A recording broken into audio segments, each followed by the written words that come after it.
Hi అండి అందరికీ welcome back to my channel. ఈరోజు soft idli and tasty sambar ఎలా చేసుకోవాలో చూసేయండి.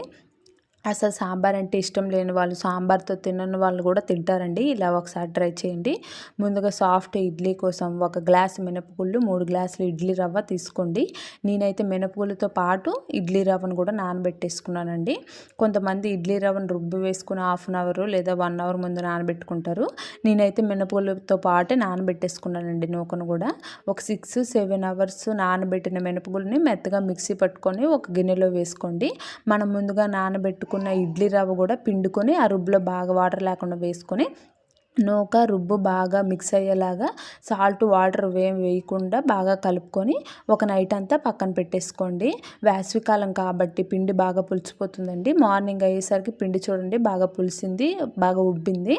దాంట్లో తగినంత సాల్ట్ వాటర్ వేసుకొని పక్కన పెట్టుకోండి. ఈలోపు మనము సాంబార్ కోసం కొంచెం కందిపప్పు, కొంచెం చింతపండు నానబెట్టుకొని ఒక హాఫ్ అన్ అవర్ పక్కన పెట్టుకోండి. త్వరగా ఉడికిపోతుంది. తర్వాత కుక్కర్ తీసుకొని నానబెట్టిన కందిపప్పు, కట్ చేసుకున్న టమాటాలు, ఆనియన్స్, కొంచెం సాల్టు, క్యారెట్స్, పచ్చిమిర్చి వేసుకొని ఒక 6-7 విజిల్స్కి పెట్టుకోండి.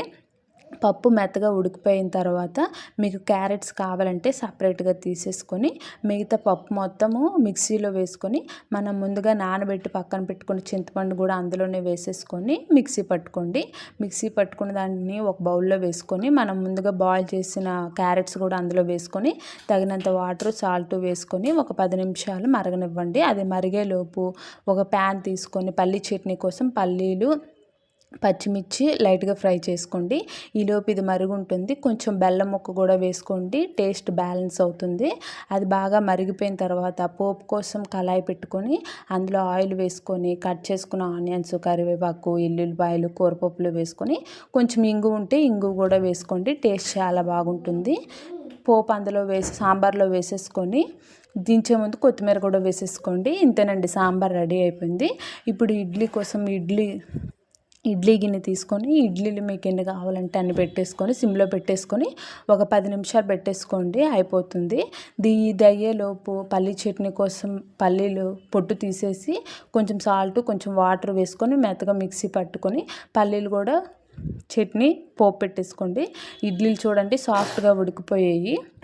ఇంకా సాంబార్ అందులో వేసుకొని కొంచెం పల్లీ చట్నీ కూడా అందులో వేసుకొని అలా నోట్లో పెట్టుకుంటూ కరిగిపోతుందండి. మీరు కూడా ఒకసారి ఇంట్లో ట్రై చేసి నాకు కామెంట్ బాక్స్లో కామెంట్ చేసేయండి టేస్ట్ ఎలా వచ్చిందో.